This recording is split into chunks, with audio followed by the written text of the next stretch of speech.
Bonjour à tous et bienvenue sur ce webinaire dans le cadre du mois de la transition pro organisé par la structure Transition Pro Bourgogne-Franche-Comté. Aujourd'hui, nous vous parlerons du CEP comme levier de transition professionnelle et en faisant une focale sur la démarche de formation qui s'inscrit dans le CEP, le Conseil en évolution professionnelle. Mais avant tout, on va pouvoir couper les micros et couper le son pour vous permettre d'assister à ce webinaire. Et si vous souhaitez poser des questions, vous pouvez le faire via le chat. Nous y répondrons dans la mesure du possible en fin de webinaire. Dans un premier temps, on va se présenter. Donc, je suis Marielle Perrin, chargée de mission à Pôle emploi Bourgogne-Franche-Comté. Et je vais laisser à mes collègues le soin de se présenter. Oui, bonjour, Gilles Champouret, je suis directeur des opérations à Pôle emploi Bourgogne-Franche-Comté également. Et Merci Gilles. Valérie Beuglin, donc responsable du service ingénierie formation au sein de la direction régionale Bourgogne-Franche-Comté. Merci Gilles, merci Valérie. Donc un petit point sur le CEP et je laisse la main à Gilles Champouret. Oui, merci Marielle. Donc, quelques points de rappel du contexte concernant la mise en place du Conseil en évolution professionnelle. Il faut avoir conscience que les métiers se transforment, que le marché évolue, le marché de l'emploi, et du coup les besoins de formation, de mobilité, d'accompagnement à la création d'entreprises sont extrêmement importants. Ce conseil en évolution professionnelle concerne tous les actifs qui peuvent être amenés à se poser des questions sur leur avenir professionnel. Le cadre légal qui me semble quand même important d'avoir en tête, la loi du 5 mars 2014 institue le droit pour tous les actifs d'être accompagnés dans leur projet d'évolution professionnelle. Donc c'est le démarrage, j'allais dire, du conseil en évolution professionnelle et qui est inscrit d'ailleurs dans le Code du travail. Cette loi de mars 2014 a été complétée par une loi du 5 septembre 2018, la loi dite liberté de choisir son avenir professionnel. C'est dans cette loi qu'on consacre la notion de compétence. Cette loi installe cette notion de compétence au cœur des enjeux de la formation et positionne le CEP, ça aussi c'est important, en lien avec les besoins économiques et sociaux existants ou prévisibles dans les territoires. Donc on est sur une loi qui détaille un peu plus ce qui est attendu dans le cadre du Conseil en évolution professionnelle. À qui s'adresse le CEP? Déjà, ce qu'il faut savoir, c'est que le conseil en évolution professionnelle est gratuit et il est accessible à toute personne active, c'est-à-dire demandeur d'emploi, donc c'est Pôle emploi qui assure ce conseil en évolution professionnelle. Pour les salariés et les indépendants, c'est le CIBC. Pour les cadres qui sont soit en activité, soit en recherche d'emploi, c'est l'APEC. Pour les jeunes, moins de 26 ans, traditionnellement, ce sont les missions locales. Et pour les personnes en situation de handicap, ce sont les Cap Emploi. Vous avez donc sous les yeux les 5 structures qui sont de base habilitées à réaliser ce conseil en évolution professionnelle. Merci Gilles pour cette introduction. Donc, le CEP, c'est quoi? Qu'est-ce que c'est? C'est une démarche d'accompagnement global, personnalisée, qui s'adapte à votre situation. Dans ce sens, il est modulable et il est toujours adossé avec des besoins économiques du territoire. Donc, en fonction de votre situation et de vos besoins, avec votre conseiller en évolution professionnelle, vous faites le point sur vos compétences, sur vos atouts. Vous définissez une ou plusieurs cibles professionnelles en tenant compte de vos expériences, de vos centres d'intérêt et des besoins des entreprises.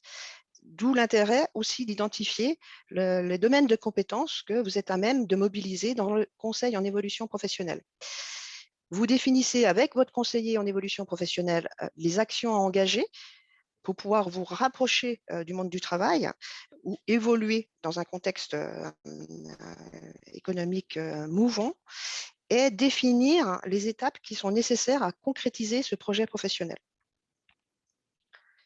À Pôle emploi, donc le CEP, c'est avant tout le service qui est rendu par le conseiller Pôle emploi qui le délivre. Il adopte pour cela une posture de facilitateur. Il est à votre écoute et vous soutient tout au long de votre parcours dans la définition et la réalisation de votre projet. Le CEP vous permet d'élaborer et de concrétiser votre projet professionnel, de développer des compétences, voire d'en acquérir via une qualification, en prenant en compte les transformations du marché du travail et des métiers. Le CEP mobilise l'ensemble de l'offre de services de Pôle emploi, comme l'appui des conseillers entreprises, des conseillers accompagnement que vous connaissez, des psychologues du travail en agence et divers partenaires, voire entreprises, pour vous aider à élaborer votre projet professionnel. Ce conseil se délivre aussi bien à distance qu'en présentiel, en entretien individuel, dans le cadre d'informations collectives. En effet, le collectif n'empêche pas la personnalisation de ce conseil en évolution professionnelle. Donc, avec votre conseiller, vous clarifiez votre besoin d'évolution. Vous pouvez accéder à une information qui est personnalisée, de construire votre projet, de vérifier la faisabilité du projet. C'est important de pouvoir s'assurer que ce que vous allez mettre en place par rapport à toutes les démarches que vous allez engager s'inscrit bien dans la réalité du marché du travail. Afin de formaliser votre stratégie d'évolution, qu'est-ce qui vous manque? Ce dont vous disposez au départ, ce sur quoi vous voulez aller, et d'acquérir potentiellement, si ça s'avère nécessaire, une formation. Et dans tout ce parcours, vous êtes soutenu par votre conseiller en évolution professionnelle à Pôle emploi. Donc, ce qu'il est important d'avoir en tête au niveau de l'approche compétences, il s'agit de pouvoir suivre l'évolution des métiers et des pratiques professionnelles. Un petit récapitulatif sur la compétence, qu'est-ce que c'est? C'est une caractéristique individuelle qui permet de mobiliser et de mettre en œuvre une combinaison de savoir-faire et de qualité professionnelle. Toujours en lien avec un contexte donné. La compétence ne se déploie que dans une situation réelle de pratique professionnelle ou pratique individuelle. Les compétences, on les déploie aussi bien dans le monde associatif que dans sa vie de tous les jours, mais essentiellement aussi dans un cadre de travail. Donc, Pôle emploi, pour répondre aux besoins des entreprises et aux attentes des candidats, complète son approche métier par une approche par compétences sur la base d'un référentiel de compétences qui est en prise avec le marché du travail. De pouvoir comparer ce que souhaitent ou ce qu'attendent, on va dire, les employeurs par rapport à ce que peut proposer un candidat qui recherche du travail. À titre d'exemple, concernant les qualités professionnelles, vous avez affiché un comparatif sur, en orange, ce que proposent les demandeurs d'emploi et en bleu, ce que souhaitent les employeurs par rapport à des qualités professionnelles. La focale est posée sur les métiers du bâtiment. On peut se rendre compte à la première lecture qu'au niveau de l'autonomie, les employeurs sont en attente de cette qualité professionnelle-là et de pouvoir aussi vous situer en tant que demandeur d'emploi sur les compétences que vous avez mis en avant dans votre recherche d'offres d'emploi. On peut s'appuyer à Pôle emploi sur différents référentiels, celui-là en est un, et cette base d'outils statistiques permet de pouvoir suivre l'évolution des compétences et des métiers sur notre territoire.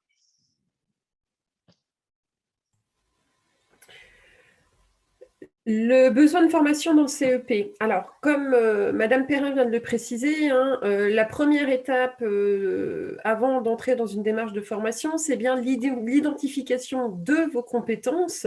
Et l'identification de vos compétences, pourquoi ? Pour vous permettre de vous positionner dans une évolution professionnelle, dans un autre métier.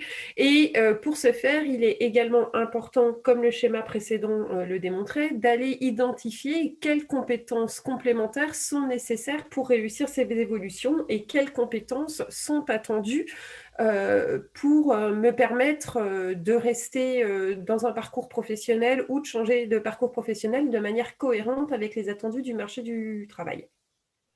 Alors, c'est à partir du moment où ce travail sera fait sur l'identification de ses propres compétences et celles nécessaires qu'un besoin de formation pourra se poser.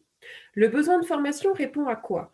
Il permet de s'assurer que la formation est bien une démarche à privilégier pour permettre de répondre aux besoins. Le rapport que vous avez entre vos compétences acquises et également celles que le marché du travail nécessite afin d'optimiser et favoriser un retour à l'emploi ou une réorientation professionnelle.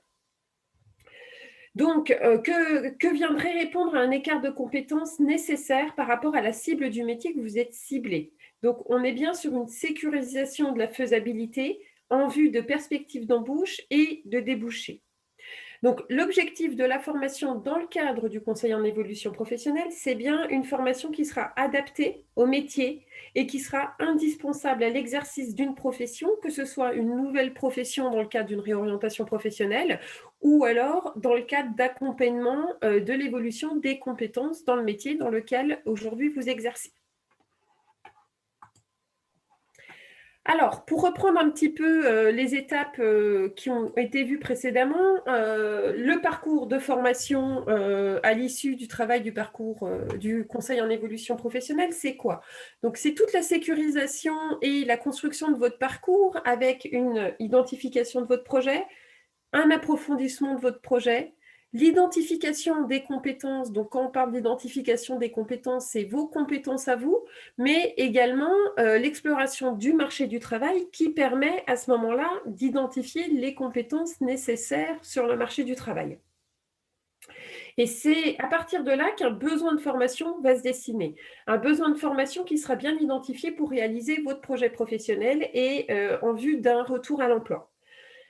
L'accompagnement dans sa mise en œuvre de ce projet, donc que ce soit l'identification des compétences à acquérir, des différentes modalités de formation et des pistes de financement, encore une fois, votre conseiller en évolution professionnelle est là pour vous accompagner. Donc, une fois que cette première étape de co-construction et de sécurisation de votre parcours est menée, il y a la deuxième étape qui va passer aux informations que vous pourrez aller recueillir sur l'ensemble des dispositifs de formation.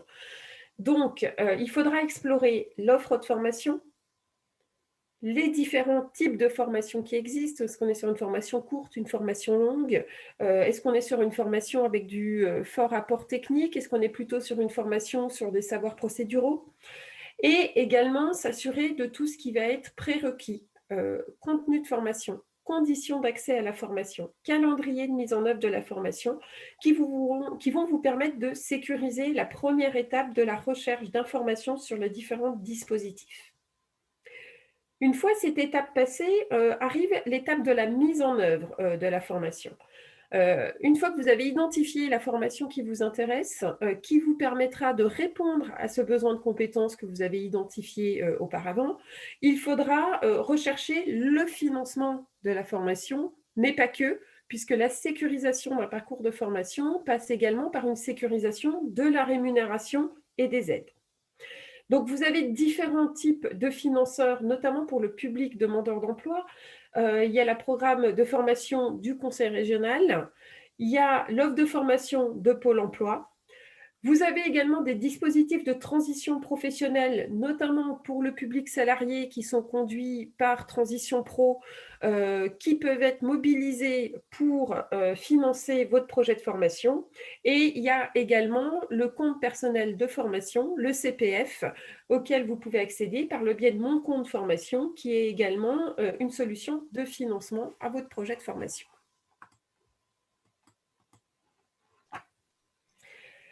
Alors, un peu plus concrètement, pour vous aider dans l'information sur les dispositifs de formation, où vous pouvez trouver l'offre de formation et également des informations relatives à son financement. Alors, il y a divers outils qui existent aujourd'hui. Il y a 3 grands outils pour vous permettre d'identifier les formations que vous avez sur votre territoire. Il y a tout d'abord Mon compte formation, qui est l'outil et le moteur de recherche qui vous permettra d'identifier l'ensemble des formations avec un financement possible par le biais du CPF. Donc, on sera essentiellement sur des formations avec une reconnaissance d'un titre reconnu au RNCP, mais également sur des formations dites à l'inventaire et éligibles au CPF. Donc, pour toute personne, depuis mon compte formation, vous pouvez vous identifier, ce qui vous permettra d'identifier également vos droits acquis au titre du CPF, et vous aurez un moteur de recherche à votre disposition pour requêter sur la formation que vous recherchez, une localisation géographique pour vous permettre d'avoir une liste d'organismes de formation que vous pourrez solliciter directement à partir de cette liste. La deuxième base d'information à votre disposition, c'est la base dite du CARIFOREF. Donc le CARIFOREF est une structure qui a dans l'une de ses missions de recueillir l'ensemble de l'offre de formation existante sur le territoire et qui vous permet également un requêtage des actions de formation pour aller identifier si une formation sur la localisation que vous êtes fixée répond à votre besoin et votre souhait de formation. Et le dernier outil également que je vous présente aujourd'hui, c'est l'appli mobile de Pôle emploi qui vous permet également de requêter pour répondre à votre besoin de développement de compétences avec les mêmes clés d'entrée, à savoir le métier ou la formation sur lequel vous souhaitez opérer une recherche, la localisation géographique. Et l'appli mobile va plus loin puisque vous avez également la possibilité d'avoir les coordonnées de l'organisme de formation pour contacter l'organisme de formation, voire de vous positionner sur un rendez-vous individuel ou une information collective si celles-ci ont déjà été définies par l'organisme de formation dans le cadre de la démarche de recrutement pour cette action de formation. Vous aurez également la possibilité, par le biais de l'appli mobile, de solliciter l'OF qui pourra vous adresser un devis et accepter ou non le devis et demander éventuellement un financement à Pôle emploi. Merci Valérie. Alors, pour aller un petit peu plus loin sur ces différents dispositifs de formation, il faut savoir que pour le public demandeur d'emploi, en 2020, c'est presque 34 000 projets de formation qui ont été accompagnés auprès des demandeurs d'emploi. Quand je dis projet accompagné, c'est projet financé par les 3 plus grands financeurs qui vous sont indiqués là, mais une liste qui est non exhaustive. Donc, tout d'abord, le compte personnel de formation, qui est donc le dispositif qui a été mis en place par l'État dans le cadre de l'accompagnement du compte personnel de formation et donc des heures de formation que vous pouvez acquérir au fil des différents contrats de travail que vous avez, qui vous donne un capital monétaire à votre disposition pour vous permettre de financer votre projet de formation. Il faut savoir qu'en Bourgogne-Franche-Comté, sur les 34 000 projets accompagnés auprès des demandeurs d'emploi, près d'un tiers de ces projets ont été accompagnés par le biais de mon compte formation. Donc, mon compte formation, au-delà d'un moteur de recherche, comme je vous l'ai indiqué précédemment, c'est également une façon simple de mobiliser votre CPF pour la prise en charge de vos coûts de formation. Et vous avez également la possibilité de faire des demandes d'abondement complémentaires si jamais votre compte formation ne finance pas l'intégralité de vos coûts de formation. Vous avez notamment l'État qui met en place des abondements actuellement spécifiques sur les formations du numérique. Le CPF est vraiment un vrai levier pour les transitions professionnelles et pour permettre d'accompagner ces transitions professionnelles, que ce soit dans le cadre de projets de reconversion complet avec l'acquisition de nouvelles compétences en vue d'exercer un nouveau métier, mais également dans le cadre d'accompagnement d'évolution des compétences nécessaires pour le métier que vous exercez actuellement. Ainsi, on y trouve des formations longues comme des formations de courte durée, comme dans le secteur de la conduite ou de la logistique.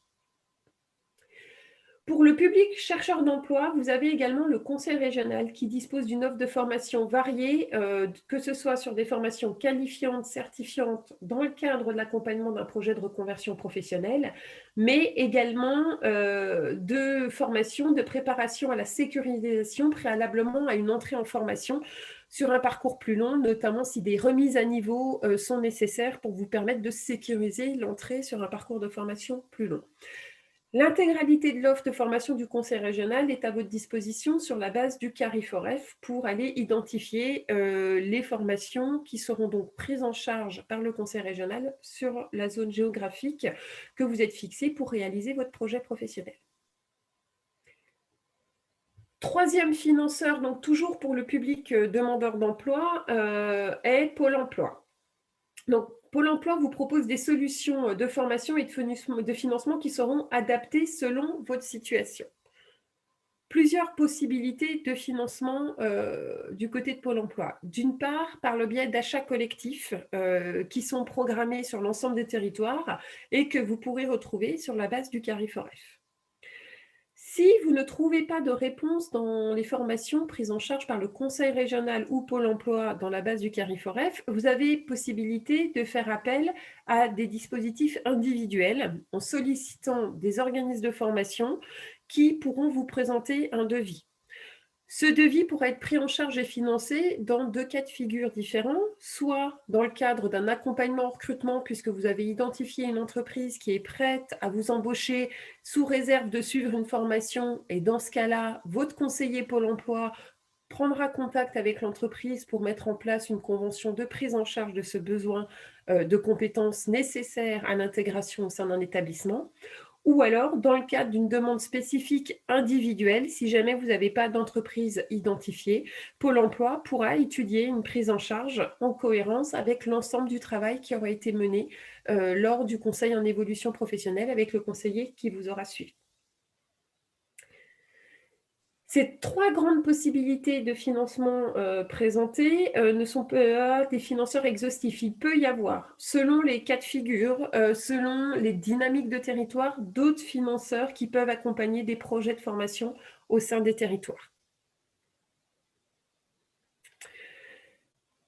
Alors, l'année 2020 a été une année qui a été marquée, je pense, pour tous par de nombreux bouleversements, notamment liés à la crise sanitaire autour du Covid-19, avec une augmentation du recours au télétravail pour les personnes qui étaient salariées, mais également à des modalités différentes de délivrance des formations, avec une arrivée en masse des modalités à distance, la mise en place de chômage partiel, des secteurs qui ont été à l'arrêt depuis plusieurs mois, avec des professions déclarées comme non essentielles.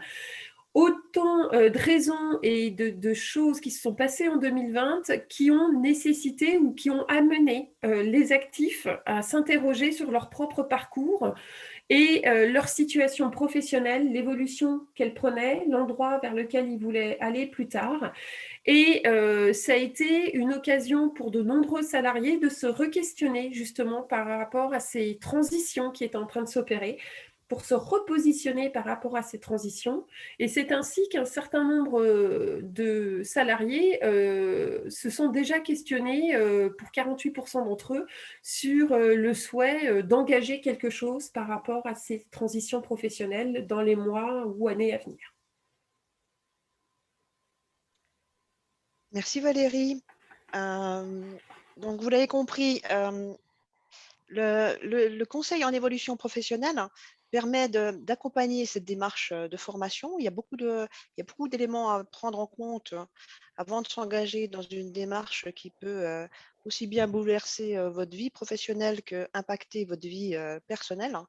Donc ces étapes-là sont nécessaires à prendre en compte afin de sécuriser cette démarche-là et vraiment d'inscrire le conseil en évolution professionnelle comme un levier de transition vers de nouvelles activités professionnelles. Je regarde sur le chat si j'ai des questions et on va pouvoir y répondre au fil de l'eau. Merci à vous.